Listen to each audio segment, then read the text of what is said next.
Hi my lovelies, welcome back, or welcome. This is Verde Diaries. This is our safe space where I kind of talk about different things that are happening in my 20s and able to share that with you. Maybe you can relate to me and we can create this beautiful space of just understanding. As you can see from the title, this is going to be about how reading comments ruined or was ruining my life. I did write a blog post. I do write on Substack, so if you guys are interested in that, you can definitely look me up. I'll put my little name down below. So yeah, let's get into it. So I basically started to notice that I was becoming very, very overstimulated by social media. And I know that we all get to one point where we're like, oh, we're gonna just delete the app, or we're gonna deactivate Instagram, or we're just not going to give it the same attention. And so that's a point where I definitely did do that. I would take my little breaks. I would go touch the fucking grass. I would go out with my friends. I would try to do activities and just divert my attention to something else anytime I had the urge to. I would do all these things, right? And then I was like, okay, cool, whatever. Like, I am diverting my habits, right? I'm starting to try to build better habits, but then I would get obsessed with watching videos and YouTube videos. And so then I started to understand that, like, no matter what I was consuming, I was kind of losing control of what I consumed, and I was just not really caring and wasn't being intentional with the things that I would watch. So it's like, even if I did use like YouTube videos to take away this urge and this like need for social media, then I needed to watch something of substance, of quality. I needed to look for creators and YouTubers that were bringing things of quality to me that could teach me something, to learn something outside of what I already know and consume for it to be healthy. So when I started to do that, I started to feel good. But then there was still that, like, there was still that part in me where I was like, okay, like, something is not right. And I realized that the times that I did use my phone, right, like when I would give myself a break and then I would still go and watch TikToks or Instagram reels, I was so focused on the comments. And I know that may sound to you like, oh yeah, we all do. Like, no, like, I will be mad at someone if their comment was super judgmental. I would judge them back, and it wouldn't mean that I was commenting back to them, but I legit would be so mad. Like, I would let these comments evoke certain emotions in me, and I would carry that with me. And it started to be a problem because then my thoughts weren't mine anymore. I legit was just like being mad and angry, and it was very parasocial at some point. Like, I felt like I was building this unhealthy like cycle and toxicity with comments. And so even when I would post my own pictures on Instagram, because I am trying to grow, and I would post things on TikTok, I started to also see how that was also controlling me, right? Where it was like, you will like refresh the page to see who liked it, or you will go check and the comments and this, and it's all great to receive that love. And it's an amazing thing to see that there are people out there that do enjoy what you post. But when you become so attached to it, it's just, it stops being fun, right? Like, it will make you overstimulated and a bit frustrated when you have a certain expectation. And so then it builds this sense of entitlement that I didn't want in my heart. As I'm growing my relationship with God, I have understood and been able to let go and leave it to God. I've learned to remind myself that yes, I am human and I am going to feel things, I'm going to be mad. But when I started to read these comments and I started to feel these emotions, I would just say to myself and be like, I'm going to leave it to God. Because when I carry these emotions in my heart, when I take it with me to bed to go to sleep and it keeps me up, when I go and the last thing I do is read a comment and fixate on how cruel that person's comment was, or how stupid that person sounded, or just anything that falls around those lines of negativity and negative emotions being evoked, I had to leave it up to God. I had to literally understand even more what it was to detach. And I think it's such a beautiful thing to be able to experience that and to learn it, because learning is the process that you find the beauty in, is where you really, really learn to understand yourself. And the thing is that I can be ashamed right now and be like, oh my God, like I let things that people say affect me. But it's like, there's some of us that have been there, where what people say, it can hurt you. What people say can make you feel a certain way. And I'm not ashamed of that. I'm not ashamed of being human. I'm not ashamed of letting myself fall into an unhealthy cycle with social media, because it's easy to.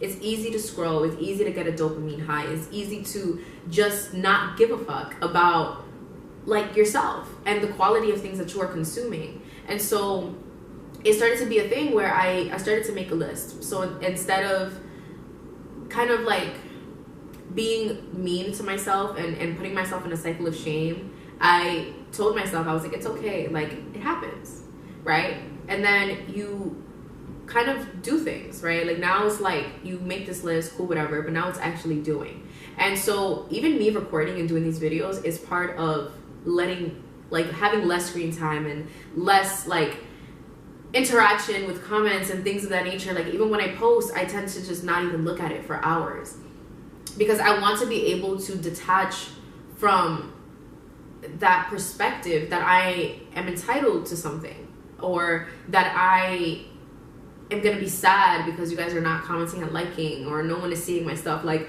all of these things fall into the category of how reading comments was like ruining my life and ruining my emotional state and my mental. And one thing that I noticed is this also like has so many factors and reasons onto why, but like my nervous system was out of whack as well. Like if I was uncomfortable or anxious for no reason, out of any apparent reason, it started to worry me, because I would then feel the need to grab my phone and soothe myself with that, which is horrible.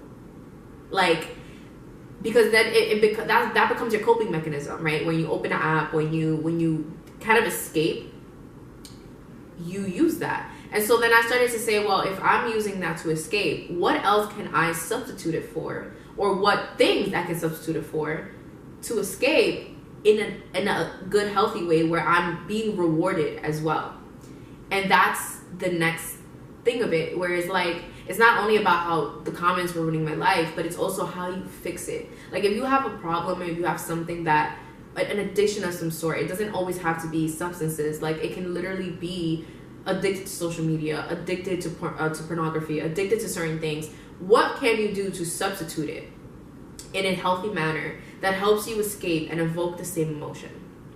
And that shit blew my mind. Like I had an epiphany when I asked myself that question. I was like, oh, I'm a genius. I was like, I'm a motherfucking genius. Like, oh, it was like, damn. Like I literally sat there and I was like, okay, like I have the key to it. Like I'm able to do this for myself and not fix myself. I really don't like that word, because I'm not broken. I'm able to grow. I'm able to understand myself more and love myself in the process, because I've had to accept that there was something negative embedded in me, and understanding that and accepting it helped me find a solution and helped me take myself back. Because it's kind of like, I like to describe it as when you have a hiccup in your relationship or a hiccup in your friendship and you guys argue, and then you kind of in some split moment you're like debating of whether you want to be with this person because you're afraid that this is going to be a continuous thing, and then you go and you accept it, right? You go and you acknowledge that you understand it, and then you go and you compromise, and you guys work on a solution to be better, to treat each other better. And so it's like, I like to do that for myself, because I was very much also stuck in a cycle of wanting to do that for others, and I was abandoning myself.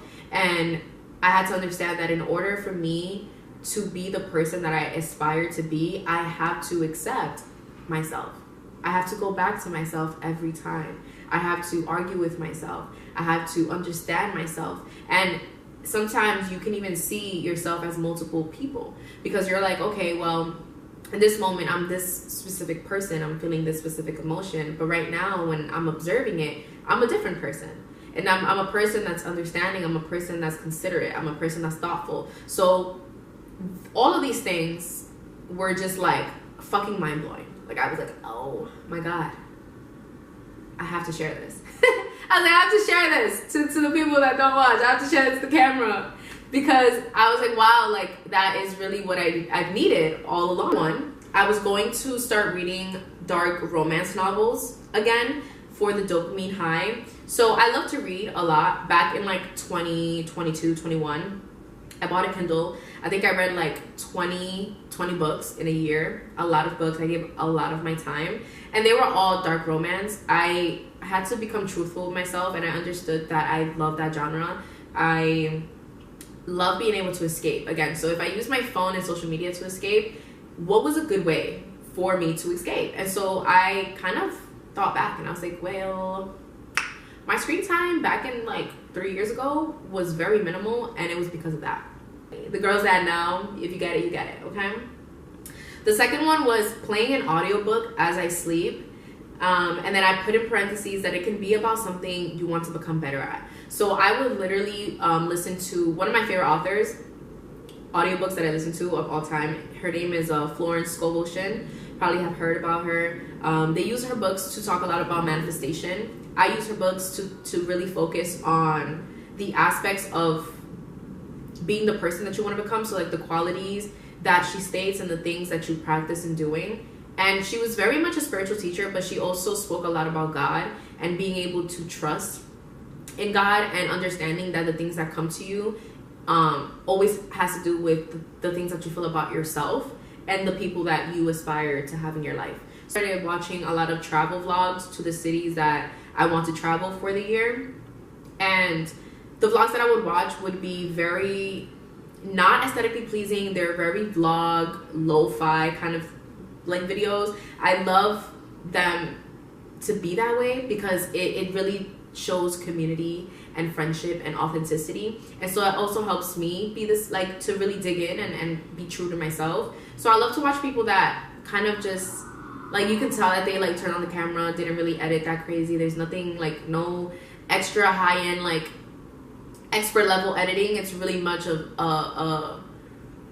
a collage of their life, of their experience, and I just love that. I appreciate it so much. So definitely that. And then you can also think about a skill. You can watch videos on a different language. I did that for a little while when I was trying to learn French on Duolingo. I didn't really get far. I only got to like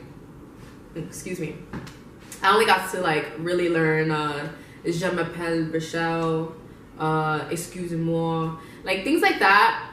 I can survive off greetings, but other than that, nothing. But I did watch some videos on, he's like a super young dude, and he does like kind of like lessons, but his lessons are very unorthodox. They're not really like whiteboard kind of thing. He's like kind of having a conversation with you. And I feel like, again, these things are just authentic and they feel real. They feel like what it would feel like in real life when you make a friend. And there's just certain things that aren't super 100% perfect and pretty. And so I appreciate that. And yeah, that was my second one. My third one was writing. I said writing on here, which Substack, writing on Substack and expressing myself. Okay, and the last one is stretching. I think that it helps so much to release tension and it just helps you feel grounded. If you are someone that doesn't necessarily like lift or like work out excessively, stretching is just a good way of keeping the body healthy and just releasing any like emotions and things that are trapped in your body. Especially for us women, I think that the hips are the tightest sometimes, especially when I go through my period. Like they're super tight, they're super tense. My shoulders are super tense. So I tend to stretch very often or whenever I can and really have the energy for it. And I try to be as intentional with it. I focus and I'm so present in the moment. And it has really helped with not wanting to be on social media. Sometimes when you like really experience that peace and that quietness, you don't want to be on your phone. You want to be like with yourself. You want to kind of give yourself that extra attention that you give to other things. So I think it's really helped overall to do that. And I hope that this list can somehow like inspire you and help you to look for that, to look for the things that can help you escape in a healthy way so you don't have to depend on your phone. I don't think anybody should be depending on their phone. Throw that shit away. I wish I could. So yeah, so that was really my list and the ways that social media was ruining a lot of the things that I wanted to build for myself. And I feel like this is also just another reminder that social media is not real. It was made for people to be able to communicate, make friends, have a community digitally. And so when you take it too serious and you lose yourself in certain things, you abandon yourself, and you shouldn't. You shouldn't at all. You should never be able, you shouldn't be giving anyone else credit for anything. You shouldn't be able to let anybody else have power over your life, especially when you have so many things that you want to be, create, and aspire to have. And I don't think that anyone else should have a say in that but you. So definitely just love yourself a little extra, be authentic, and just fuck anything else. I think that we're in a time where there's so many things going on in the world right now that are super, super disheartening, and people should always be able to take a breather and to let go of the phone for just a while, to be able to acknowledge that you're alive, that you're good, that you are grateful for the things that you have, so you can then be able to have the strength to cater to others the way that you want to, at least for the people that, you know, want to live a life to care for others. At least that's for me as well. Like the things that I do, like creating these videos and my blogs and all of these other things, is kind of being able to create a community for people that aspire to share the same things as me, and that want to grow and within, you know, that same frequency and understanding themselves.